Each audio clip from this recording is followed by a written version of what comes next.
En direct des États-Unis, Sébastien Lévy, il est au micro d'Eva. Sébastien, bonjour. Bonjour Eva, bonjour à tous. Ravi de vous retrouver comme tous les lundis sur Radio J. On fait un point évidemment avec vous sur l'actualité entre les États-Unis et Israël. Et tout d'abord, parler de ces déclarations de Donald Trump concernant l'Iran et Gaza. Pourquoi c'est important d'en parler ce matin ? C'est important parce que c'est évidemment un sujet qui concerne Israël, qui est un sujet assez important d'ailleurs pour l'administration Trump. Il y a un certain nombre de sujets diplomatiques. On sait qu'ils sont très présents sur l'Ukraine, mais ils sont également très présents. Le gouvernement américain est très très présent sur le sujet de Gaza. Alors c'était vrai surtout au début du mandat, on le sait, avec notamment l'accord sur les otages. Cette semaine, il s'est passé quelque chose d'important. On a vu l'impression que Trump peut vraiment donner carte blanche à Netanyahou de vraiment mener son offensive exactement comme il entendait. Il y a eu un petit bémol cette semaine où Donald Trump a enjoint Benjamin Netanyahou de laisser rentrer l'aide humanitaire. Il semble quand même que les images qui viennent de Gaza commencent à troubler le gouvernement américain. Donc il ne serait pas étonnant, vu vraiment les moyens de pression dont dispose le gouvernement Trump sur le gouvernement israélien, il ne serait pas étonnant de voir de nouveau un peu plus d'aide humanitaire rentrer à Gaza. Donald Trump a eu des propos en disant voilà, ce sont des good people, des bonnes personnes, il faut quand même protéger la population civile de Gaza, donc on devrait sans doute avoir du mouvement. Et puis l'autre aspect très important, c'est par rapport à l'Iran. On sait que Donald Trump, et là pour le coup c'est un peu le côté positif du Trumpisme qui n'hésite pas à casser un petit peu les tabous, a entamé des négociations quasiment directes en fait avec l'Iran, ce que le gouvernement Biden n'osait pas trop faire, en tout cas ouvertement, et ça avance. Il semble en tout cas que Donald Trump soit assez optimiste, avec toujours des messages un petit peu contradictoires qui sont parfois extrêmement durs à lire. On a l'impression parfois qu'il y a une pression maximum en disant voilà, on va frapper ou on va laisser Israël frapper, et puis dans d'autres déclarations il dit nous ne serons pas engagés dans n'importe quelle guerre que pourrait déclarer Israël et nous ne serons pas solidaires de ça. Donc en gros, de dire à Benjamin Netanyahou ça n'est pas trop le moment de frapper. En tous les cas, nous ne vous donnons pas totalement carte blanche là-dessus. Aujourd'hui l'heure est à la négociation, et il semble que Donald Trump veuille vraiment donner une certaine chance à la négociation avec l'Iran. Donc oui, c'est une semaine assez significative là-dessus. Sébastien Lévy, ça interroge aussi sur la valeur de la parole de Donald Trump, puisque quand il est arrivé au pouvoir, il a dit moi, le conflit entre l'Ukraine et la Russie, bam, en 48 heures, c'est réglé. Le Hamas, s'il ne rentre pas les otages, ce sera l'enfer à Gaza, et le Hamas n'a toujours pas rendu les otages. C'est ça aussi qui interroge chez Donald Trump, ce côté cow-boy dans la parole, mais finalement qui ne se traduit par rien. Est-ce que ça risque de peser à terme sur ce qu'il peut dire ? Ça pèse déjà aujourd'hui, et en fait, je pense que vous avez complètement raison. Vous avez bien résumé ce qui est sans doute aujourd'hui le principal bilan des 100 jours de Trump. On va aller fêter dans 3 jours. C'est vraiment la perte de crédibilité de la parole américaine. C'est valable par rapport à ses menaces par rapport au Hamas, où il avait dit effectivement l'enfer sur terre. La même chose, 24 heures, ce sera fait, mais même sur d'autres sujets qui ne sont pas des sujets diplomatiques, par exemple sur les droits de douane, où il est extrêmement compliqué de voir exactement la stratégie de la Maison-Blanche. Vous avez des déclarations très contradictoires, et c'est à peu près le cas un petit peu sur à peu près tous les sujets aujourd'hui. Il n'y a pas de ligne directrice. Alors Donald Trump lui dit écoutez, c'est l'art du deal, c'est-à-dire je ne suis jamais là où on m'attend. Le véritable problème, c'est que que ce soit pour des négociations commerciales internationales ou diplomatiques, vous avez besoin d'une certaine lisibilité de vos interlocuteurs. Aujourd'hui, vous ne l'avez pas. Donc les interlocuteurs américains ne savent pas exactement où en être, je dirais, par rapport à Donald Trump, quoi attendre de lui, et si ce qu'il vous dit le lundi est encore valable le mardi. C'est extrêmement problématique dans n'importe quelle négociation commerciale ou diplomatique. C'est encore plus problématique lorsque les États-Unis sont censés être le garant de la paix du monde et le leader du monde libre, ce qu'il est de moins en moins vrai. C'est véritablement le principal bilan de ces 100 jours. Ce qui est intéressant, c'est qu'il semble que cette perte de crédibilité à l'international commence à toucher Trump au niveau national. Les derniers sondages sont vraiment très mauvais. Il est environ à 39-40% d'opinion favorable. Donc les Américains aussi le croient de moins en moins.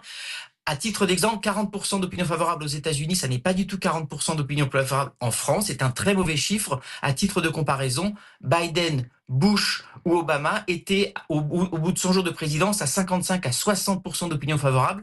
Donc il y a une érosion très très forte de Trump, ce qui traduit une perte de crédibilité. Ces zigzags permanents sur tous les sujets commencent aussi à éroder très fortement sa popularité ici aux États-Unis.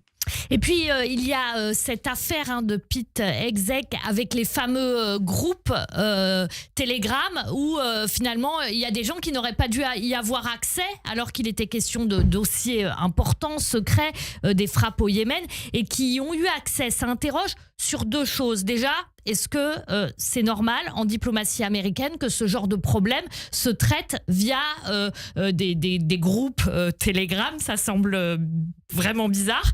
C'est même pas Telegram, c'est Signal. Signal. C'est encore pire. Signal. Exactement. Ok, donc Signal. Et ensuite, que des gens puissent rentrer comme ça dans le groupe. Je suis désolée, c'est lunaire un peu. Mais vous avez, en fait, votre réaction est la bonne, c'est-à-dire que c'est l'incrédulité. En fait, parfois, on ne croit pas ce qu'on peut lire. Et ça traduit une chose, on en a pas mal parlé à cette antenne, le principal critère de choix de Trump, de ses hommes autour de lui et de ses femmes, ça n'était pas la compétence, c'était la loyauté. Lorsque vous privilégiez la loyauté et non la compétence, c'est ça que vous avez. Pete Hegseth est quelqu'un qui est notoirement connu pour des faits d'alcoolisme. C'est un ancien présentateur de Fox News qui n'a aucune expérience de manager une organisation de cette taille et encore moins le Pentagone. Et donc, il était extrêmement fier d'annoncer à sa femme, à son avocat personnel ou à son frère que voilà, là, regardez, c'est super, il va y avoir une attaque contre les sources yéménites et on le voit, donc il a l'impression d'être dans un jeu vidéo, mais ça n'est pas un jeu vidéo, c'est la vraie vie. Lorsque vous privilégiez la loyauté à la compétence, voilà ce qui arrive. Mais la même chose, Steve Witkoff, qui est le négociateur de Trump, est un homme sans doute plein de bonnes intentions, mais qui ne connaît rien en diplomatie, absolument rien. C'est la même chose si vous m'envoyez moi ou si vous m'envoyez vous pour négocier des deals avec l'Iran ou avec la Russie et l'Ukraine, ça n'est pas nécessairement une très très bonne idée. Oui. C'est pas une bonne idée. Donc c'est extrêmement problématique lorsque vous privilégiez d'avoir des gens qui vous sont fidèles, qui vont vous dire oui à tout. Vous avez ce qui se passe aujourd'hui, une véritable désorganisation de l'État fédéral et donc également ça joue aussi sur la crédibilité américaine. Ça n'est pas une bonne idée lorsque vous choisissez ce qu'on appelle des yes men et non pas des gens qui sauront vous dire non et des gens compétents. Donc malheureusement ça n'est pas surprenant, mais à ce point-là c'est vrai. Votre réaction qui disait mais c'est complètement fou, oui c'est complètement fou, c'est la vérité. La sécurité nationale des États-Unis est en danger. On est sur Radio J, on peut aussi dire que pour Israël, sans doute les services secrets israéliens réfléchissent à 2 fois aujourd'hui avant de partager des secrets avec ce Pete Hegseth parce que vous ne savez pas s'ils vont pas se retrouver sur une messagerie demain. Comment on vit ça aux États-Unis lorsqu'on est américain? Parce que c'est vrai, ça provoque l'incrédulité, ça peut faire sourire tellement c'est lunaire, mais en même temps, ce que vous venez de dire montre que concrètement, il peut y avoir des conséquences. Quand on est américain et qu'on voit tout ça se déployer tous les jours, comment est-ce qu'on vit ? On vit dans le fait que vous êtes en permanence on edge, c'est-à-dire que vous intéressez énormément à ce qui se passe, c'est-à-dire qu'il y a des moments où vous vous dites voilà, j'ai envie un peu de me désintéresser de la politique, mais c'est impossible aux États-Unis parce que il y a des conséquences sur la vraie vie. Lorsque, par exemple, aujourd'hui, vous avez une vraie désorganisation de la FAA, qui est la sécurité aérienne, quand vous prenez un avion, vous n'êtes pas aussi serein que vous pouvez y être là 3 mois sur des sujets plus importants, plus globaux, comme la sécurité nationale. Effectivement, vous avez un certain nombre de doutes, donc il y a une certaine inquiétude, il y a aussi une énorme polarisation dans cette société américaine, donc c'est une société qui est en tension, parce que ça n'est pas une présidence normale, et ça n'a rien à voir avec droite-gauche, républicain-démocrate, c'est une présidence qui est dans le show en permanence, qui est dans le show-off, on a envie de, en permanence, créer l'événement, il faut qu'il se passe 2-3 choses par jour, c'est épuisant également pour les Américains d'avoir une présidence comme ça, où vous êtes en permanence sollicité, parce que vos émotions sont sollicitées en permanence. Encore une fois, ce n'est pas une société sereine, parce que la présidence Trump n'est pas faite pour résoudre les solutions et apporter de la sérénité, elle est faite pour exciter, polariser au maximum à la fois ses partisans, mais aussi ses opposants, et il y a un côté, je l'admets, d'épuisement quand on vit ici. Sébastien, il y a aussi effectivement très rapidement des ingrédients en place pour affaiblir l'état de droit. On a 30 secondes pour en parler. Et écoutez, ça fait partie de ce que veut Trump. C'est-à-dire que Trump a choisi donc des gens qui lui sont fidèles, des gens donc il y a une espèce d'accaparement de l'État pour pouvoir faire ce qu'il veut, ne pas avoir de contre-pouvoir. C'est vrai parmi les hommes autour de lui, dont la loyauté, mais également casser, je dirais, tous les contre-pouvoirs pour avoir des institutions qui ne soient pas capables de lui dire non, de s'opposer à ce qu'il veut faire. Il veut avoir les mains libres, et ça, c'est évidemment un petit peu contradictoire avec la notion même de pratique démocratique où vous êtes corseté, vous êtes limité, ça n'est pas ce que veut entendre Trump.